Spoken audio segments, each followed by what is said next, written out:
Assalamualaikum warahmatullahi wabarakatuh. Selamat sore untuk kita semua. Hari ini kita masuk di pertemuan ke-13 ya. Mata kuliah Hukum Tata Negara dengan materi demokrasi. Ya. Demokrasi. Oke. Kita lihat dari pengertian demokrasi. Demokrasi itu mengandung dua suku kata, yaitu demos dan kratos. Itu berasal dari bahasa Yunani. Ya. Jadi kalau di Jawa-Jawa itu ada kraton. Kraton itu berarti turunan dari kratos, padanan kata. Namanya kalau dalam bahasa Indonesia itu berarti padanan kata. Kraton, kratos. Ya. Itulah artinya juga sama, pemerintahan kan. Keraton itu kan keraton Yogyakarta, berarti pemerintahan di Yogyakarta. Kita lihat dari pengertian demokrasi. Apa itu demokrasi? Demos berarti rakyat, kratos berarti pemerintahan, seperti yang kita jelaskan tadi. Jadi apa itu demokrasi? Demokrasi yaitu pemerintahan oleh rakyat. Yang kalau kita kenal dalam bahasa umum ya sehari-hari, yaitu pemerintahan dari rakyat, oleh rakyat, dan untuk rakyat. Ya, itulah demokrasi, pemerintahan dari rakyat, oleh rakyat, untuk rakyat. Dari rakyat, ya, orang-orang yang duduk di pemerintahan dipilih langsung oleh rakyat, ya kan? Nggak dari sistem yang lama. Sekarang sudah dari rakyat, dilakukan pemilihan secara langsung oleh rakyat. Ya, orang-orang yang duduk itu adalah bagian dari kita, bukan orang khusus yang ditempa. Dari kecilnya dia akan menjadi pemimpin, tapi umum. Kalian kalau mau jadi daftar jadi caleg juga bisa, nggak ada batasan, ya kan? Mau daftar dari caleg kalian bisa, cari aja kursinya, cari aja kendaraannya, partai politiknya, yang siapa yang bisa memajukan kalian, bisa. Untuk rakyat, kalian setelah duduk itu ya bekerja untuk rakyat, bukan untuk diri kalian, bukan untuk pimpinan kalian, bukan untuk partai politik kalian, tapi untuk rakyat. Karena kalian dipilih langsung oleh rakyat, kalian bertanggung jawab oleh rakyat. Ya. Jadi demokrasi ini juga terikat dalam suatu sistem aturan tertentu dalam setiap negara. Ya. Bagaimana demokrasi dalam sistem pemerintahan di Indonesia diwakilkan oleh wakil-wakil rakyat yang duduk di DPR dan MPR. Mereka lah yang mewakili suara-suara rakyat dalam menjaga masyarakat, untuk memajukan masyarakat ke jalan yang lebih baik.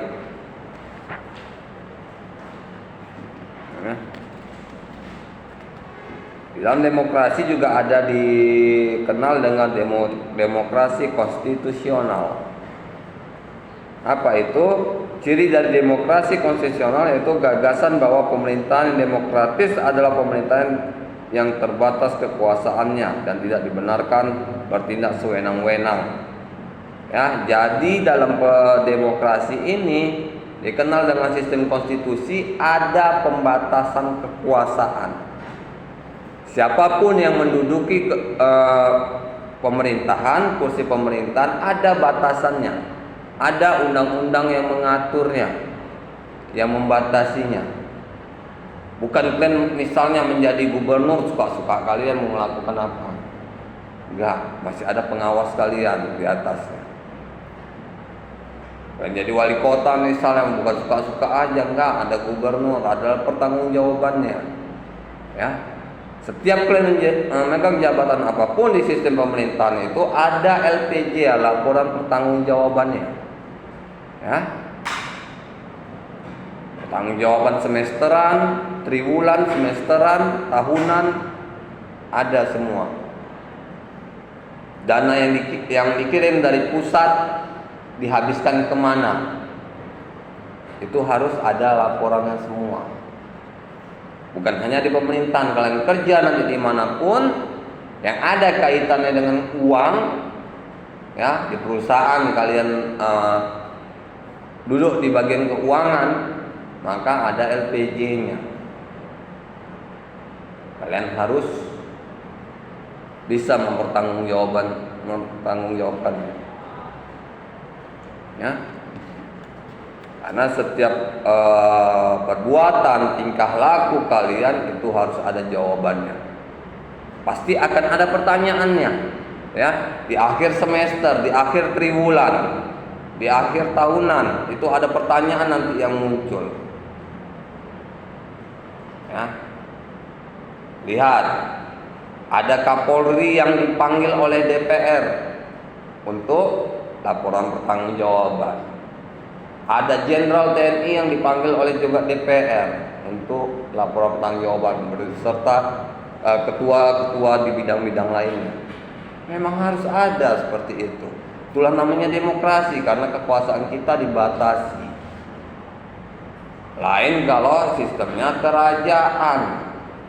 Seperti kalau kita lihat itu di Korea Utara, ya. Sistem kerajaan, ya terserah rajanya mau ngapain,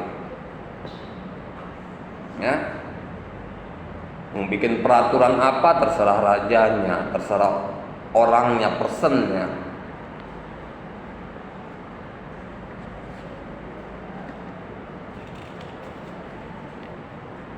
Ketika ada demokrasi dan masyarakat madani, dalam dasawarsa terakhir abad 20 telah lahir kembali dalam wacana dan gerakan politik global sebuah istilah yang telah lama dilupakan, yaitu masyarakat madani atau civil society. Ya, istilah tersebut terkenal banyak di Eropa Barat pada abad ke-1 dan Eropa Timur pada dasawarsa tahun 1980-an.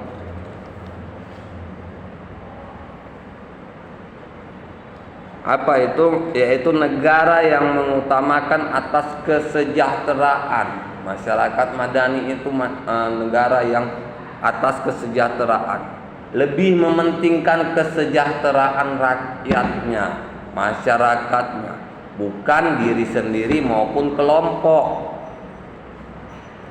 Ingat ya, tidak dibenarkan dalam demokrasi itu memperkaya atau memperkaya diri sendiri atau kelompok.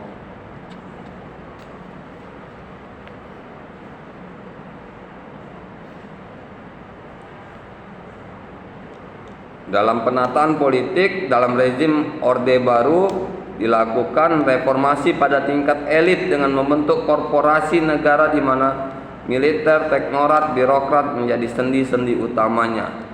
Jadi di dalam rezim Orde Baru pun sudah ada reformasi yang dilakukan dalam tingkat-tingkat elit yang melibatkan militer, teknokrat dan birokrat, birokrasi dalam sistem pemerintahan.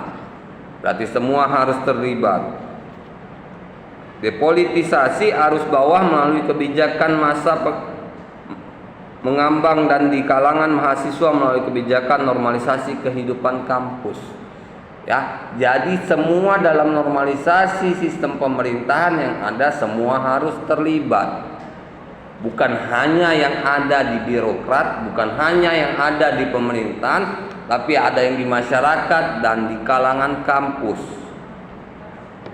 Itulah demokrasi, semua harus terlibat dalam sistem pemerintahan. Ya. Saya ingat kalau dulu waktu saya kuliah di tahun 2005 itu sering dilakukan aksi-aksi menentang kebijakan-kebijakan pemerintah. Tapi untuk saat sekarang ini di kota kita ya, di kota Medan sangat jarang kita lihat aksi-aksi untuk melakukan menyatakan ketidaksetujuan terhadap suatu peraturan. Kalaupun ada aksi-aksi seperti itu, biasanya hanya kelompok-kelompok kecil. Kalau dulu kami kelompok besar. Apa contohnya? Kalau kalian tahu kampus UISU ya, yang di Singamaraja itu kalau ada aksi itu mulai dari pintu gerbang sampai pintu belakang itu penuh angkot untuk dinaiki mahasiswa dan masyarakat. Ya, bayangkan satu angkot berapa? Bilang 15 orang, 10 angkot aja 150 orang. Bayangkan kalau itu penuh tanpa sisa seluruh lapisan parkiran. Masih terbayang sama saya waktu itu, karena saya juga ikut waktu itu. Pulang kuliah jam 11, masuk angkot, ikut aksi. Ada, tapi sekarang jarang. Ya, jarang. Kalau pun ada aksi-aksi seperti itu, pernah saya lihat ada beberapa aksi di gedung perwakilan Garuda di dekat Hermes Polonia. Itu pun hanya kelompok kecil, lebih kurang 20 orang. Ya. Ada yang di gedung kejaksaan atau apa itu di asrama haji. Itu ada juga, tapi dalam kelompok kecil sekitar 50 orangan. Kenapa terjadi seperti ini? Banyak sekarang dalam kalangan mahasiswa yang tidak peduli dengan sistem pemerintahan. Padahal pemerintahan ini adalah pemerintahan dari rakyat untuk rakyat, yang harus diperhatikan juga oleh mahasiswa. Bukan hanya mahasiswa bidang hukum maupun politik, tapi seluruh mahasiswa. Jangan bilang, Pak, kami kan bidang guru, nggak ada hubungannya dengan peraturan-peraturan yang keluar. Bukan. Tapi lebih kepada kepedulian tentang apa yang terjadi dalam masyarakat.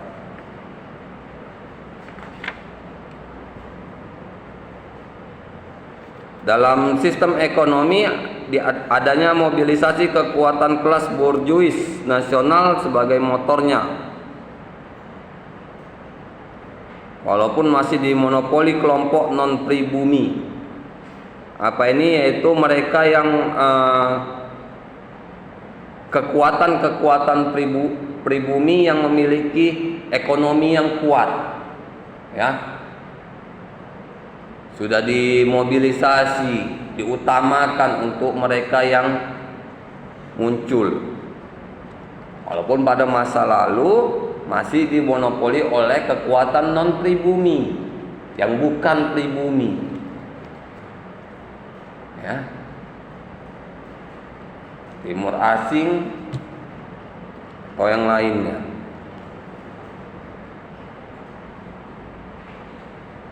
Ya, pelibatan diri secara aktif dalam sistem kapitalis dunia sehingga diperoleh dukungan baik finansial, teknik, keahlian, dan bahkan politik dari lembaga internasional. Ya, bagaimana sebuah negara itu melibatkan diri dalam setiap organisasi-organisasi agar mendapat dukungan. Jadi setiap ada permasalahan, apalagi permasalahan di bidang ekonomi yang kita bahas ini, maka ada kepedulian dari masyarakat internasional. Ya.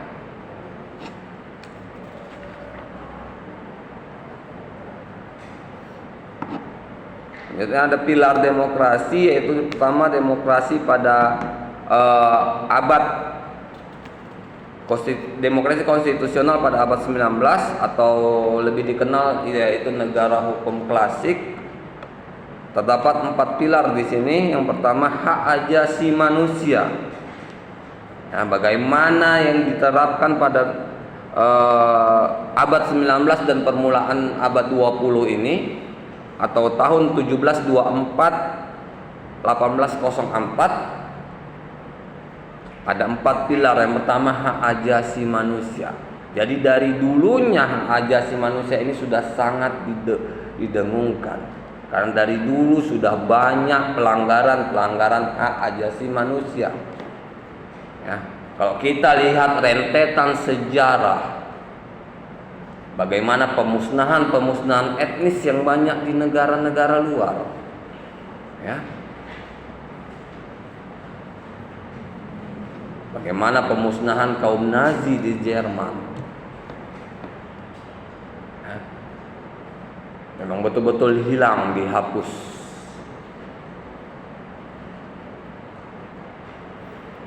Yang kedua ada pemisahan dan pembagian kekuasaan yang populer dengan nama trias politika. Yaitu ada 3 sistem kepolitikan.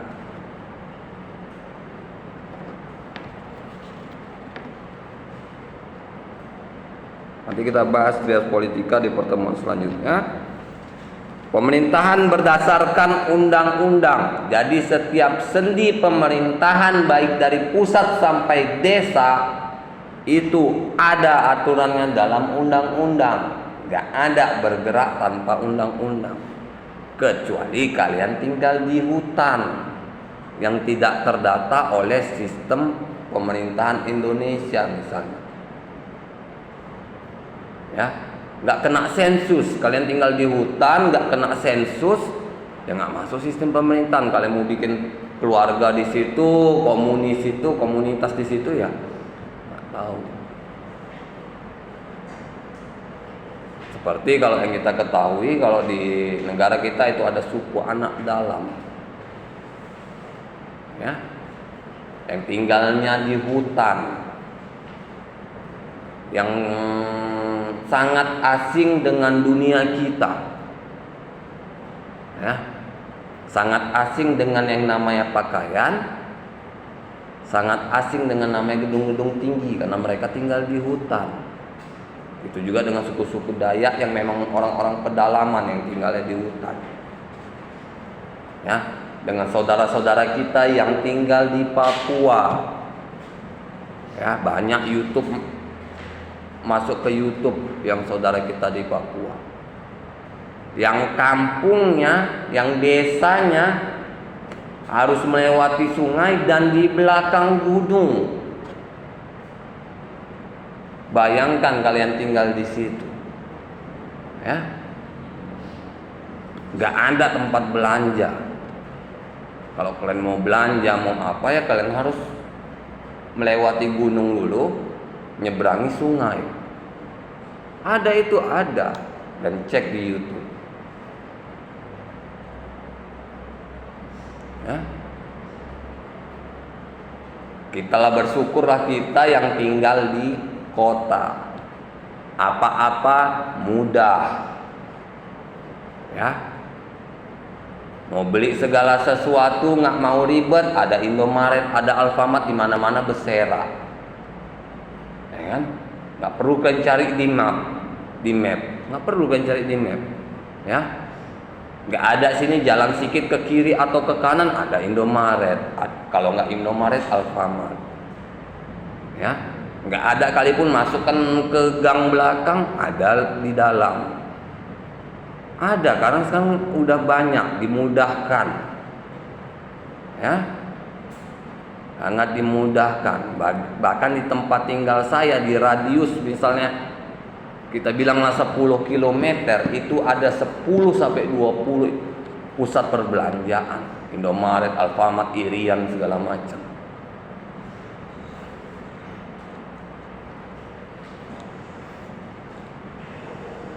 Dan yang keempat yaitu sistem peradilan.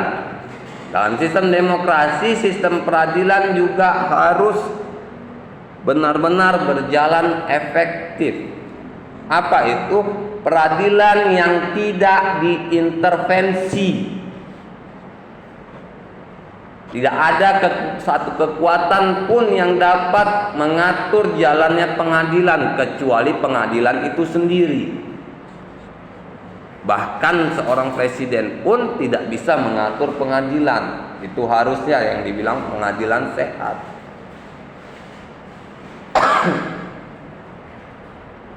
Harus seperti itu.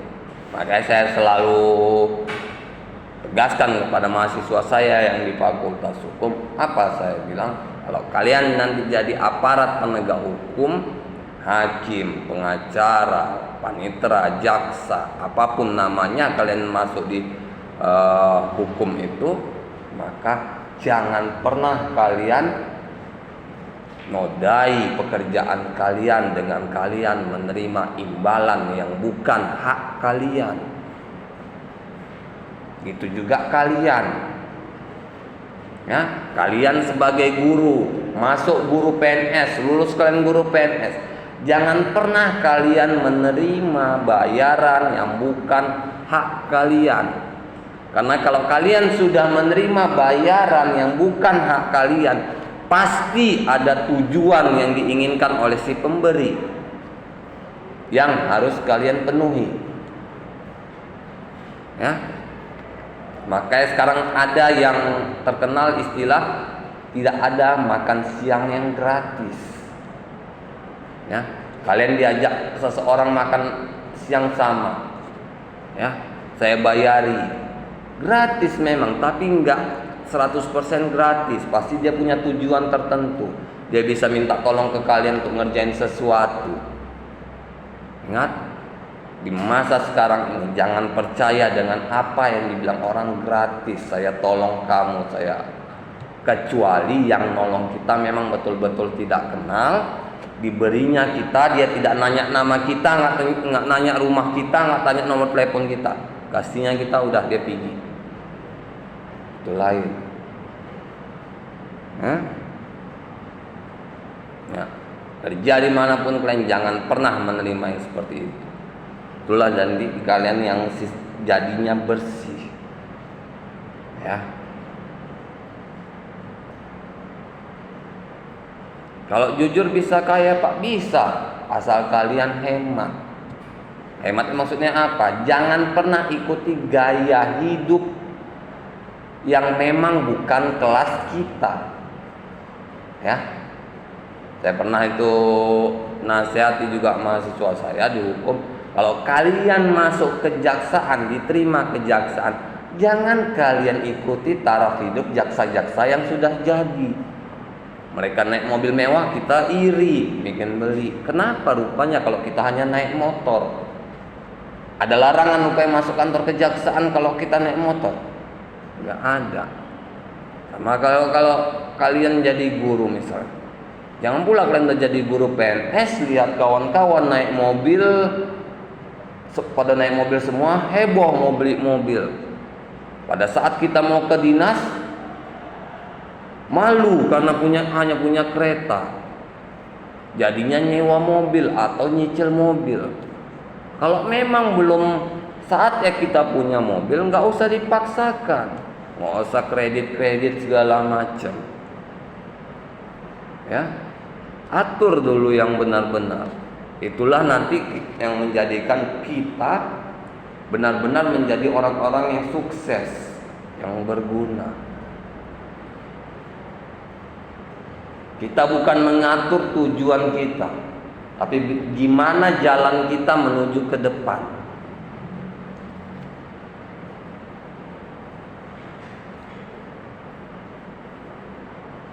Ya. Dalam pilar demokrasi itu tidak adanya kekuasaan yang sewenang-wenang. Ya, dalam sistem pemerintahan demokrasi ini tidak ada pemerintahan yang sewenang-wenang. Nggak ada istilahnya, kalau dalam bahasa kita sehari-hari, tidak ada pemerintahan yang suka hati dia, yang semaunya dia. Nggak ada.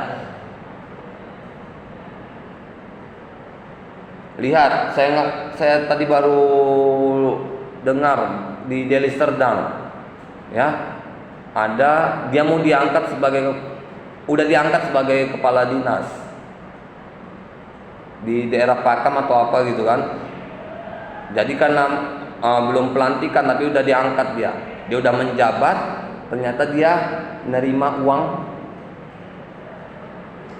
minta uang, bukan nerima, minta uang kepada masyarakat yang bukan haknya. Apa yang terjadi? Ketahuan sama bupatinya, dia punya surat undangan pelantikan, dia nggak bisa masuk ke pelantikan. Hati-hati, sekarang kamera di mana-mana, ya. Jangan pikir kalian udah duduk aman. Ya, tiba-tiba dia di acara pelantikan, dia bawa surat undangan resmi dari kepala dinas, terakhir dia nggak dikasih masuk. Karena apa? Karena ada masyarakat yang ngadu di media sosial. Nah, prinsip yang kedua dalam pilar demokrasi yaitu kedudukan yang sama di dalam hukum. Ya, dalil ini berlaku untuk orang biasa maupun pejabat. Jadi semua masyarakat itu sama di bidang hukum. Bukan bidang hukum aja, segala aspek kehidupan masyarakat itu sama. Apa itu misalnya? Hak belajar 9 tahun gak ada dikhususkan untuk orang yang ini, orang yang itu. Seluruh warga Indonesia hak belajar 9 tahun gratis. Masuk sekolah negeri gratis. Ya, kalau sekolah swasta ya bayar. Jangan kalian untuk sekolah swasta gratis pula. Karena sekolah swasta itu dijalankan dengan dana swasta, dana yayasan. Kita nggak bisa tuntut mereka gratis. Karena dia dana yayasan, mereka harus menggaji guru. Kalau dibikin gratis, pakai apa menggaji guru? Tapi kalau sekolah negeri itu memang betul gratis, karena para guru yang ngajar di sekolah itu digaji oleh negara dari APBN atau APBD. Jadi sama semua, di depan hukum pun sama.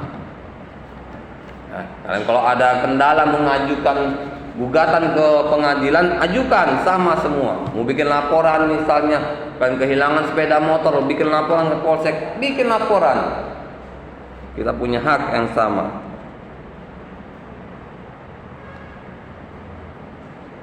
Yang ketiga, terjaminnya hak manusia oleh undang-undang. Ya, ini jelas di pertemuan sebelumnya juga saya sudah bilang, terjaminnya hak-hak kita dalam undang-undang. Hak untuk memperoleh pendidikan yang layak, ya, 9 tahun gratis. Hak untuk tempat tinggal yang layak, ya, untuk pekerjaan yang layak. Jangan pula terlena dengan pengemisan, ya, karena malas cari kerja ngemis pinggir jalan, lampu merah, karena lebih mudah cari uangnya. Jangan, ya. Kalau di kota Medan ini mungkin kalau untuk tahap pengemis atau pengamen belum terlalu banyak razia seperti di ibu kota. Ya, kita lihat di mana-mana itu banyak itu pengemis-pengemis yang usia seperti kalian, ya, tidur di Indomaret di daerah rumah saya, Jalan Halat. 3 anak gadis tidur di Indomaret. Bukan di dalam, di luar itu. Saat Indomaret tutup, mereka tidur di situ. Mereka sehat, nggak cacat, nggak sakit. Kenapa nggak mau berusaha?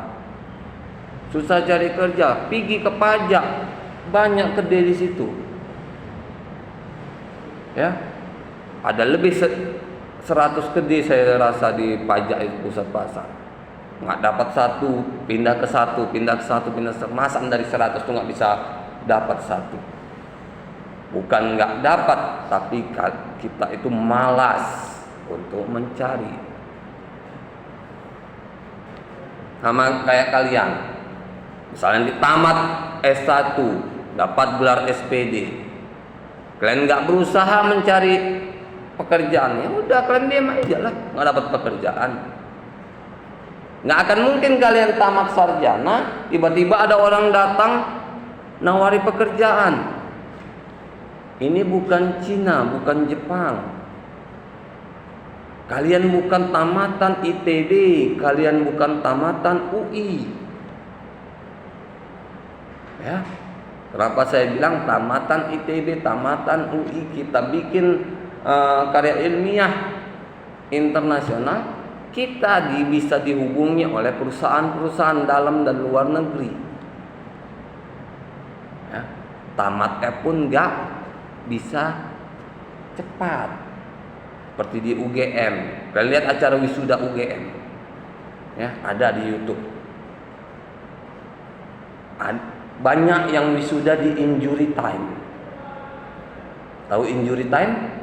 Di waktu-waktu terakhir. Ya, apa tuh waktu terakhir?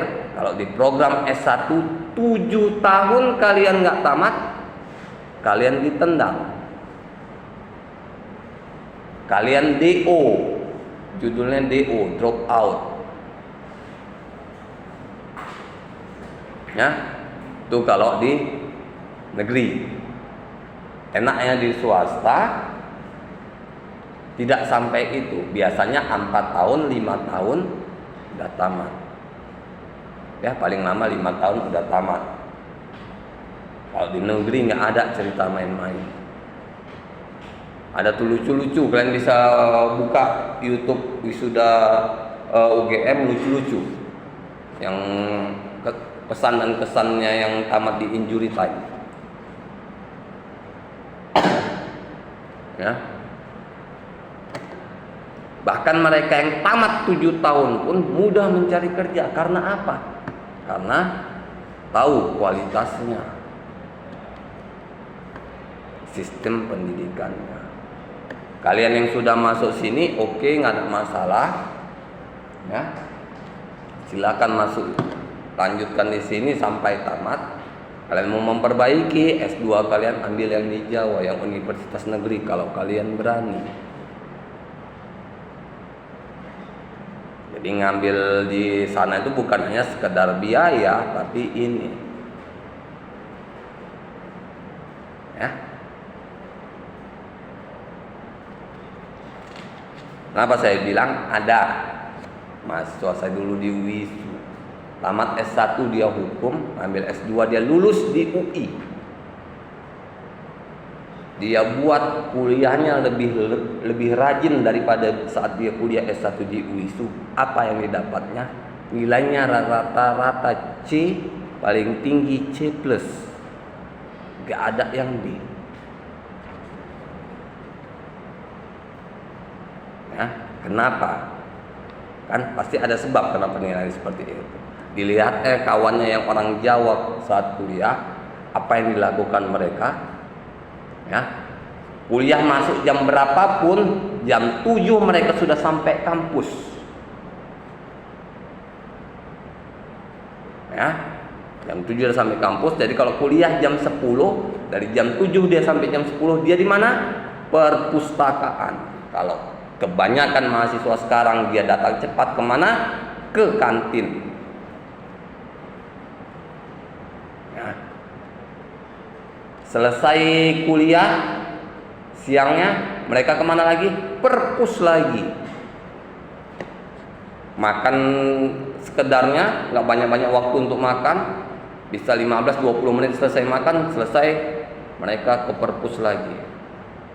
Sampai sore, sampai malam, sampai perpusnya ditutup, itu sekitar jam 10 malam mereka diusir petugas perpus. Dicobanya seperti itu, ternyata benar, berhasil. Pengetahuan nambah, dia nilainya B dan B+. Di semester 2-nya. Apa ini? Berarti harus ada yang dirubah dari sistem kita jika kita ingin sukses. Ya. Kalau di kampus kalian cuman kuliah misalnya cuman 4 sampai 6 jam, ya. Satu hari kalian tetap 24 jam. Bukan satu hari kalian kuliah 6 jam, satu hari kalian cuman 10 jam. Ya. Kalau kalian kuliah 6 jam misalnya, satu hari 24 jam, waktu istirahat 8 jam, 14 jam, 10 jam lagi kalian bikin apa? Main-main.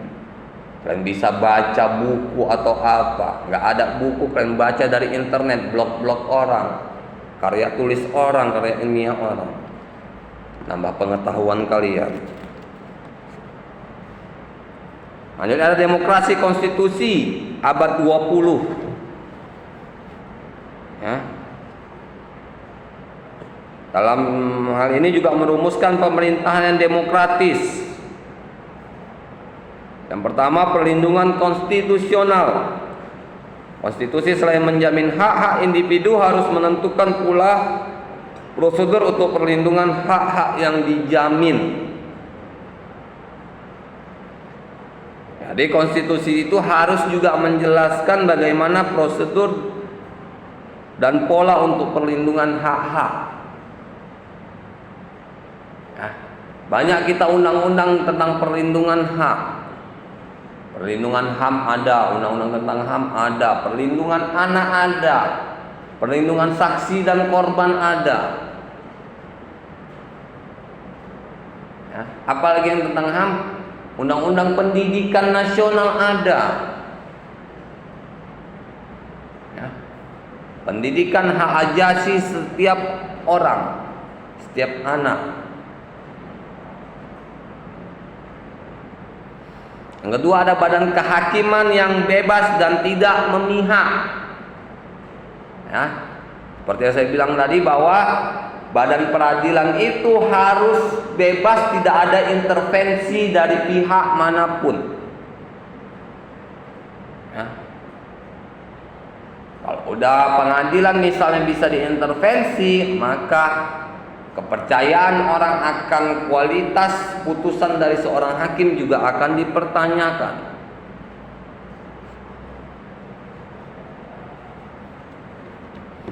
Selanjutnya ada pemilihan umum yang bebas. Di negara kita pemilihan yang umum itu bebas. Bebas kita untuk memilih atau tidak memilih, bebas kita untuk memilih calon yang mana, bebas kita untuk memilih partai yang mana. Enggak ada kita dipaksakan. Ya. Ada orang ngasih misalnya 100.000 dan sembako, kalian harus milih dia. Ya. Harga suara kalian untuk 5 tahun dihargai 100.000. Bodoh kalian. Jadi kayak mana Pak, ditolak uangnya? Nggak usah, ngapain ditolak? Ambil aja, tapi nggak perlu pilih dia.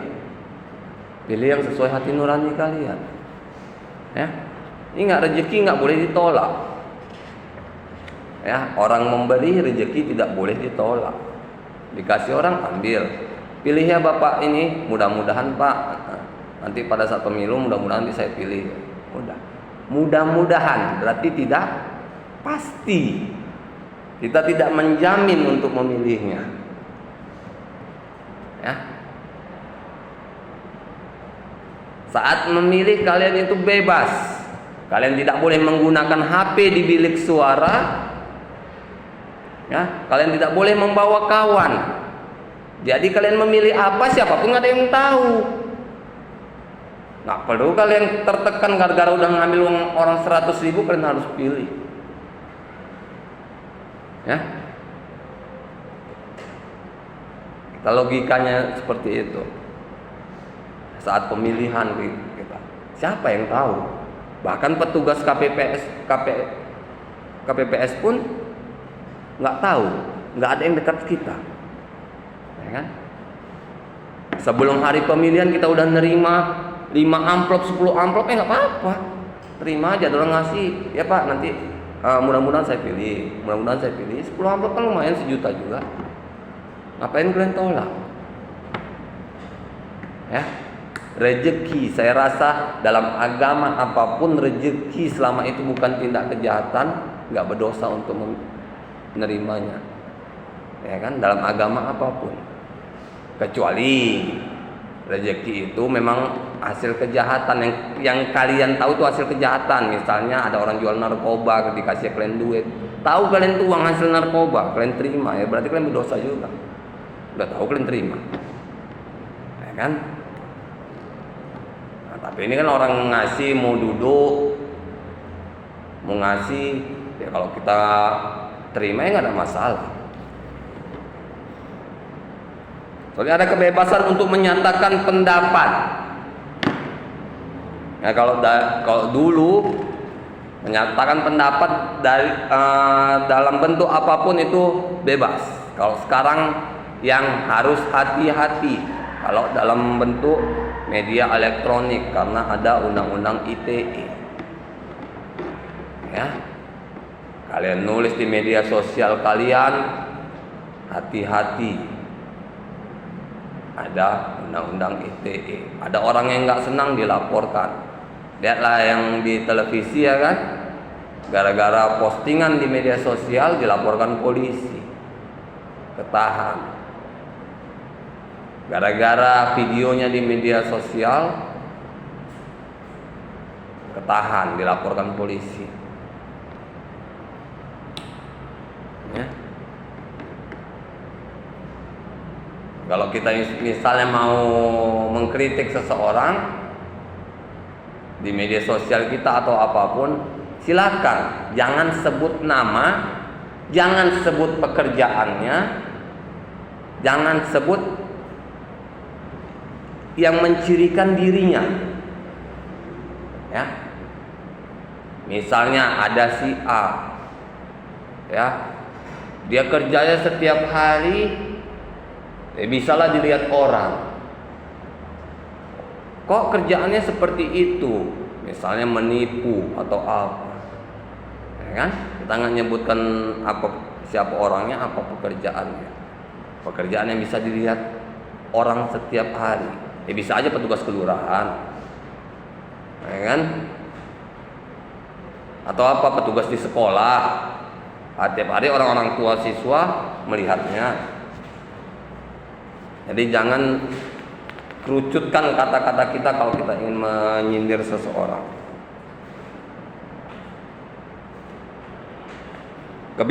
Kebebasan untuk berserikat, berorganisasi dan beroposisi. Ya, di sini bebas di Indonesia. Partai politik mau menjadi pendukung pemerintahan, mau jadi oposisi bebas. Memang harusnya dalam satu sistem pemerintahan harus ada yang jadi pendukung, harus ada yang jadi oposisi. Baru itu negara sehat. Kalau nggak ada yang jadi oposisi, semuanya jadi pendukung, hati-hati. Nanti banyak kebijakan yang nggak ada filternya, ya, karena semuanya pendukung. Nggak ada yang membantah. Yang kedua ada pendidikan kewarganegaraan. Pendidikan kewarganegaraan ini sangat penting diterapkan dalam setiap masyarakat Indonesia. Ya.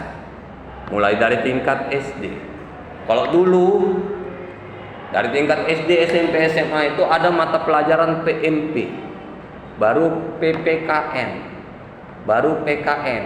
Sekarang hilang. Ada? Nggak ada. Ya. Saya nggak tahu. Saya ngelihat buku SD tetangga saya depan rumah, nggak ada kayak dulu saya sekolah. Saya nggak tahu kalau kalian sekolahnya gimana SD-nya. Kalau dulu masih ada pelajaran PPKN atau PMP, ada bahasa Indonesia, ada bukunya, buku cetaknya ada bahasa Inggris, ada IPA, IPS, yang seperti itu. Sekarang enggak, ya kan? Kalau kalian lihat sekarang punya anak SD dan SMP, saya itu yang saya lihat, SMA saya belum nggak ada lihat, karena tetangga saya itu SD sama SMP. Nggak ada judul bukunya itu yang mata pelajaran, ya. Semua dalam satu buku itu saya lupa judulnya apa, tapi dalam satu buku tuh ada bahasa Indonesia, ada bahasa Inggris, ada matematika, semuanya lengkap dalam satu buku cetak itu. Ya, mungkin kalian ada ngelihat buku seperti itu. Itu ada. Ya, misalnya apa judul bukunya? Pokoknya dia kata-katanya dia umum, tidak mencerminkan segala sesuatu, tapi dalam buku itu ada pendidikan agamanya, ada segala macamnya, lengkap semua.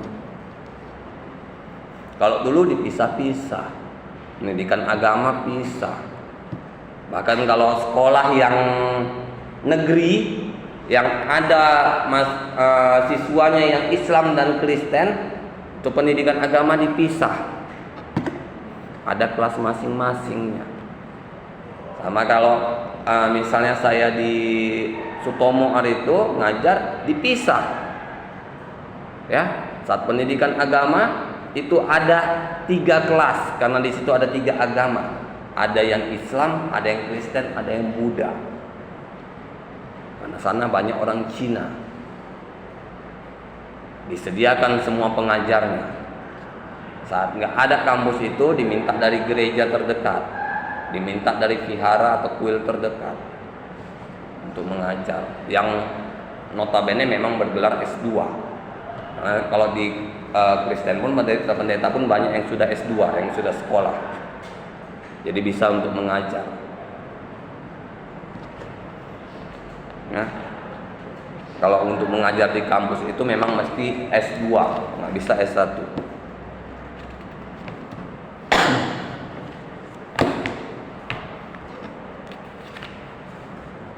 Ya.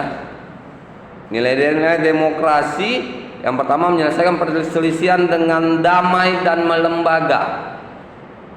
Pak, ini dibuktikan kalau dalam sistem peradilan. Saya nggak tahu ya kalau dalam perceraian yang non-Islam, saya belum pernah melihatnya.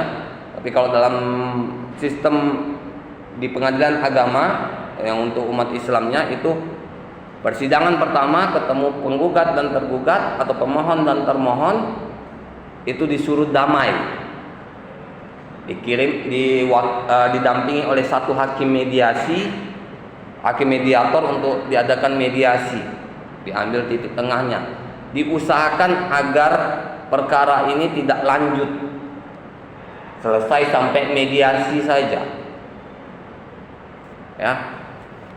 Kalau yang di pengadilan negeri saya nggak tahu sistemnya, karena saya belum pernah juga waktu kami peradilan semu ke pengadilan negeri nggak pernah dapat sidang-sidang kasus perceraian. Ya. Yang kedua, ada menjamin terselenggaranya perubahan secara damai dalam masyarakat yang sedang berubah. Ya. Jadi dengan sistem penerapan nilai-nilai itu dapat dilihat dari masyarakat setempat terjadi perubahan menuju yang lebih baik. Ya. Kalau kita duduk di pemerintahan, kita menerapkan suatu program, berhasil atau tidaknya program itu, maka kita lihat apa yang kita wacanakan ada perubahan nggak di lingkungan itu. Misal masalah kebersihan, ya, kita sosialisasi ke lingkungan setempat masalah kebersihan, minimal kebersihan wilayah tempat tinggalnya, rumahnya. Ya. Setelah kita terapkan, kita evaluasi 1 bulan kemudian ada perubahan enggak, ya, 3 bulan kemudian ada perubahan enggak, 6 bulan kemudian ada perubahan enggak. Kalau ada perubahan berarti ya apa yang kita sampaikan berhasil. Jika tidak, berarti ada yang perlu dikoreksi. Menyelenggarakan pergantian pimpinan secara teratur. Ya. Apa itu teratur? Lihat di sistem kita dalam pergantian pimpinan, baik itu wali kota, gubernur, presiden, itu teratur setiap 5 tahun sekali.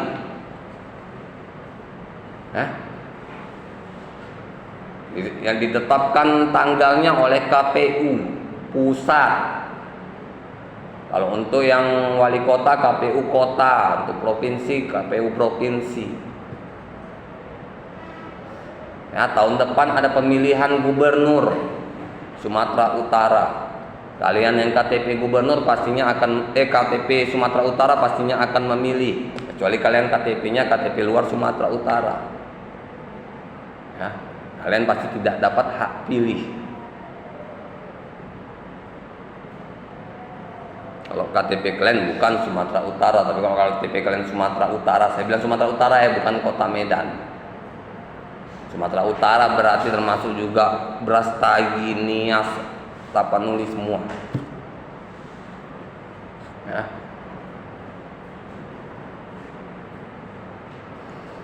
Membatasi pemakaian kekerasan sampai minimum. Ya. Harus juga membatasi tindakan kekerasan sampai minimum. Inilah yang dilakukan oleh negara kita, pemerintahan kita untuk membatasi kekerasan minimum. Apa itu kekerasan? Misalnya di televisi nasional nggak ada lagi yang tayangan-tayangan kekerasan. Apa itu? Misalnya contoh, kalau dulu kami masa-masa kecil ada film Dragon Ball yang setiap episodenya tuh ada tindakan perkelahian atau berantem. Tapi kita lihat sekarang sudah tidak ada. Ya, saya nggak tahu kalian masih ketemu nggak dengan film Dragon Ball, film Shinchan, segala macam. Tapi sekarang itu semua tidak ada. Kenapa? Karena ada tindakan kekerasan, takutnya dilakukan oleh anak-anak yang menonton. Kalau dulu cukup ditayangkan misalnya Dragon Ball, ada BO. BO itu bimbingan orang tua. Berarti kalau film ini mau ditonton anak harus didampingi orang tua. Buktinya yang seangkatan kami, seumuran kami, ya nggak ada yang jadi istilahnya nggak ada 50% jadi penjahat gara-gara film itu. Ya. Jadi tukang pukul gara-gara film itu. Kalau dulu pun masih ada acara Smackdown ditayangkan, sekarang sudah tidak ada karena ada berdarah-darahnya. Ya, tindakan kekerasan tidak diizinkan lagi karena takut disalahartikan. Bahkan sekarang untuk di tingkat sekolah pun kita harus berhati-hati. Kalau kalian nanti sebagai guru pun harus hati-hati dalam mendidik siswa. Karena kita juga melihat banyak guru yang dilaporkan orang tua gara-gara memukul muridnya. Kalau dulu, ya, dulu kami sekolah ada pelajaran Al-Quran, suruh hafalan ayat Al-Quran nggak bisa dihafal, itu dilibas kaki.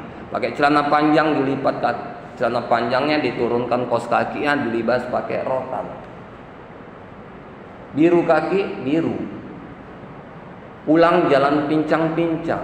Saat ditanya orang tua berani ngadu? Tidak. Kenapa? Ditanya orang tua, di sliding kawan saat main bola, terpaksa berbohong. Karena apa? Karena kalau kita bilang dipukul karena tidak menghafal, maka kita akan terus di rumah pun akan dipukul oleh orang tua. Kalau sekarang tidak, orang-orang tua sekarang malah banyak yang memanjakan anaknya. Saat anaknya dipukul di sekolah, orang tuanya mendatangi gurunya yang memukul, dilaporkan polisi. Maka jangan heran nanti kalian saat kalian mengajar mungkin 5 tahun yang akan datang, yang kalian hadapi adalah anak-anak yang super manja. Mungkin bisa jadi dia yang ngatur kalian. Ya, bukan kalian yang ngatur dia. Nah, kita lihat di televisi banyak yang seperti itu, yang guru dilaporkan karena memukul muridnya. Dulu kami dipukul sampai jalan pincang pakai rotan, nggak ada apa. Dulu dipukul gini sama guru sejarah karena sejarah yang pelajaran sejarah minggu lalu tidak dapat, diulang pada minggu berikutnya, digini pukulnya. Ya, dipukul pakai roll, rol kayu itu ngilu. Sekarang enggak. Ya. Malah guru sekarang mau menghukum muridnya takut. Makanya banyak. Kalau dulu ada yang seperti itu ada. Di sekolah-sekolah, mohon maaf ya, sekolah Cina atau sekolah-sekolah eksekutif yang uang kuliahnya, atau sekolah-sekolah internasional yang uang sekolahnya misalnya 1 bulan di atas 5 juta ya, itu kalian pukul anaknya, mamanya sama bapaknya bawa polisi untuk kalian ya, karena dia udah bayar uang sekolah 5 juta sebulan, masih kalian pukul, itu masih wajar.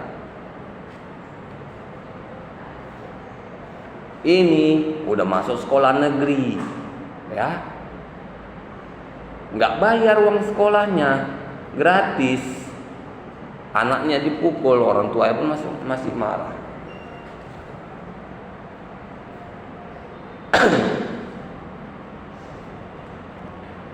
Ada 10 pilar demokrasi menurut Amin Rais. Yang pertama itu partisipasi rakyat dalam membuat keputusan ya. Dalam membuat keputusan harus ada partisipasi rakyat. Makanya kita kenal ada musyawarah. Kalau di desa-desa itu dalam menghadapi suatu masalah itu ada musyawarahnya. Nggak ada diputuskan oleh kepala desa sendiri. Pasti dipanggil oleh kepala desa itu, orang tua yang ada di desa itu untuk mengambil keputusan terhadap suatu masalah.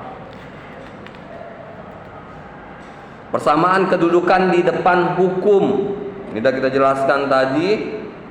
Distribusi pendapatan secara adil ya, harus ada pendapatan secara adil. Itulah yang dilakukan sensus. Kalau ada sensus, petugas sensus datang ke rumah kita, bilang sama orang tua kita, terima ya, jelaskan apa yang terjadi di keluarga kita. Jangan kita datang petugas sensus nggak kita terima, saat orang lain dapat bantuan kita nggak dapat, kita mencak-mencak, kita komentar, kasih dia aja yang dapat, aku susah juga nggak pernah dapat, ya kan? Padahal kita yang nggak mau disensus, ya. Distribusi yang keempat, kesempatan yang sama untuk memperoleh pendidikan. Ini juga sudah saya jelaskan tadi bahwa pendidikan sudah digratiskan sampai 9 tahun, bahkan banyak juga di SMA. Saya rasa di SMA negeri pun masih gratis uang sekolahnya. Selanjutnya yang kelima ada kebebasan. Ya. Setiap orang memiliki kebebasan untuk melakukan sesuatu. Batasan kita hanya undang-undang. Ya. Dan catatan bahwa kita tidak menyakiti dan menyinggung orang lain. Keterbukaan informasi. Yang keenam ada keterbukaan informasi. Ini semua kita juga sudah tahu, kalian punya media sosial ya. Teman kalian di media sosial itu banyak. Jadi apapun yang kalian posting pasti banyak yang ngelihat, bahkan bisa nge-share lagi ke berandanya, nge-share lagi. Jadi hati-hati dalam membuat informasi di media sosial. Dan ada tata krama atau etika politik. Ini maksudnya bahwa kita dalam berpolitik memang harus benar-benar jujur sesuai dengan prosedur yang diberlakukan. Ya. Jangan biasakan kita main uang. Kalau kalian mau jadi calon anggota legislatif, jangan biasakan main uang. Yang kalau kita biasa kenal dengan namanya serangan fajar. Apa tuh serangan fajar? Besok pagi misalnya pemilihan umum, ya, jam 8 misalnya, jam 6 kita bagi-bagi duit sama beras. Kalau kita jadi calon anggota legislatif, jangan lakukan hal seperti itu.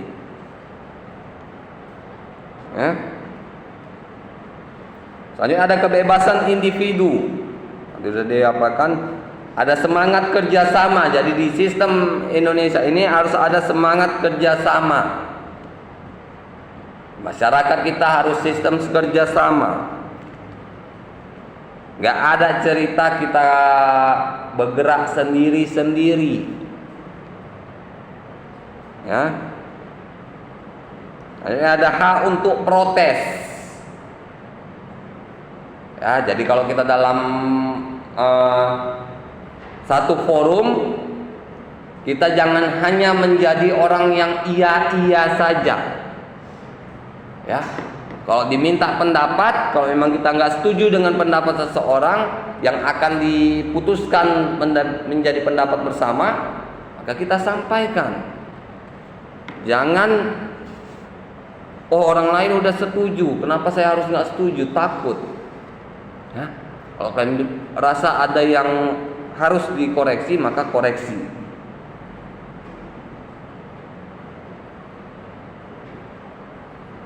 Ya, selanjutnya bahwa dalam melaksanakan nilai demokrasi, lembaga harus yang pertama pemerintah yang bertanggung jawab.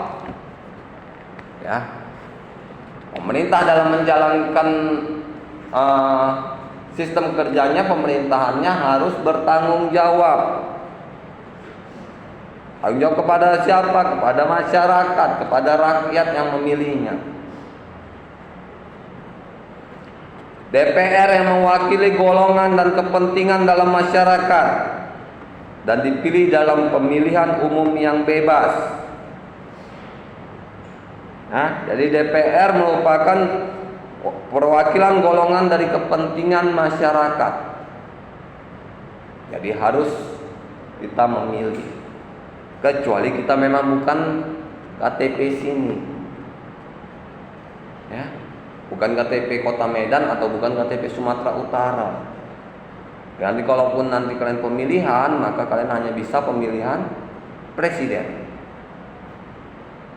DPR, DPRD-nya kalian nggak bisa. Ya, bisa kalian pemilihan sini bisa. Kalau kalian menetap di sini, kalian KTP bukan KTP Sumatera Utara, kalian daftar ke kelurahan setempat, kalian didaftarkan untuk pemilihan. Ya, diusahakan kalian bisa melakukan pemilihan sesuai dengan daerah KTP kalian. Tapi kalau tidak, kalian hanya diberikan dari 5 kertas hanya 1 yang diberikan, itu presiden. Ya, karena bukan daerah kalian. Perlu organisasi politik yang mencakup 1 atau lebih partai politik. Ya. Pers yang bebas dalam menyatakan pendapat. Kita lihat ya, saat sekarang ini nggak ada pers yang kita lihat dihukum karena menyampaikan berita, karena memang ada undang-undang kebebasan pers. Jadi kalau kalian rasanya kesal dengan pemberitaan dari pers yang ada di televisi ataupun media internet, ya udah itu hak mereka. Kecuali menyinggung kita. Kalau nggak menyinggung kita ya udah nggak apa-apa. Sistem peradilan yang bebas untuk menjamin hak ajasi dan keadilan. Ya. Dipastikan dalam setiap diri masyarakat Indonesia bahwa sistem peradilan itu bebas dalam menjamin hak dan keadilan. Jadi jangan takut untuk mendaftarkan perkara ke pengadilan. Ya. Jangan pula kalian karena orang pendidikan, kalian ditipu orang, kalian takut untuk ke pengadilan. Ya. Laporkan, biar naik ke pengadilan. Kalian bikin perjanjian, ternyata kawan dalam perjanjian kita itu melakukan kecurangan sehingga kita kerugian, daftarkan kasusnya ke pengadilan, kasus perdata. Jangan kita diam karena nggak tahu. Kalau memang kalian nggak ngerti, kalian bisa cari LBH atau advokat. Cari advokat atau pengacara. Kalian nggak sanggup bayar advokat atau pengacara karena mungkin tarifnya mahal, cari yang murah, nggak dapat, cari LBH. LBH biasanya free. Nggak ada cerita untuk kalian, untuk masyarakat Indonesia takut untuk berurusan ke pengadilan. Bahkan sekelas Hotman Paris aja masih banyak nangani kasus-kasus prodeo. Ya, apa tuh kasus prodeo? Kalau di sistem hukum Indonesia, kasus prodeo itu adalah pengacara menangani satu kasus yang tidak dibayar oleh kliennya. Bahkan bisa jadi pengacara itu keluar uang untuk urusan administrasi kliennya. Itu ada seperti itu, ada. Cari aja. Jadi nggak usah takut kalau berurusan dengan hukum. Ya. Bahkan kalau misalnya seseorang terkena kasus pidana, ya, tahan polisi misalnya si A kena kasus narkoba, ketangkap polisi, dibawa ke polsek. Nanti polisi akan menanya, apa ada kuasa hukumnya? Kalau katanya ada, silakan hubungi, suruh datang dalam pemeriksaan, karena pada saat pemeriksaan harus didampingi. Jika tidak ada, mereka pasti akan menawarkan. Nggak ada Pak, misalnya kan? Oh, kami ada ini advokat yang bekerja sama dengan kami, bisa membantu. Itu juga tidak dibayar. Jadi segala sesuatunya dalam sistem ini tidak semuanya harus keluar uang. Kalau kita ngerti pasti ada yang gratis. Sekolah, banyak sekolah swasta yang bayar mahal-mahal. Bukan berarti anak kita nggak sekolah. Ada sekolah negeri. Ya. Rumah sakit swasta mahal. Bukan berarti nggak ke rumah sakit. Kalau kalian yang ke KTP Medan, ya, KTP Kota Medan, ke rumah sakit cuma modal KTP. Itu udah dijamin wali Kota Medan, Bapak Bobi Nasution. Ya, dengan modal KTP, kalian masuk rumah sakit rawat inap, kasih aja KTP-nya. Itu udah dibuktikan oleh tetangga saya, dilakukan oleh tetangga saya di rumah sakit Mitra Sejati. Ya, bukan nggak ada. Jadi kalau sakit, kalau memang kalian merasa sakit, ya kalian rasa perlu tindakan di rumah sakit, kalian lakukan. Kalau kalian nggak KTP Medan, ya urus BPJS kalian. Ya, ada BPJS yang free, urus ke dinas sosial. Jadi semua ada gratis, pendidikan ada, rumah sakit ada. Ya. Nggak ada ceritanya susah kalau kita memang mau berusaha. Nah, inilah pertemuan kita hari ini tentang demokrasi. Kita lanjutkan di pertemuan berikutnya karena demokrasi ini juga cukup banyak. Ya, lebih dan kurang saya mohon maaf. Assalamualaikum warahmatullahi wabarakatuh.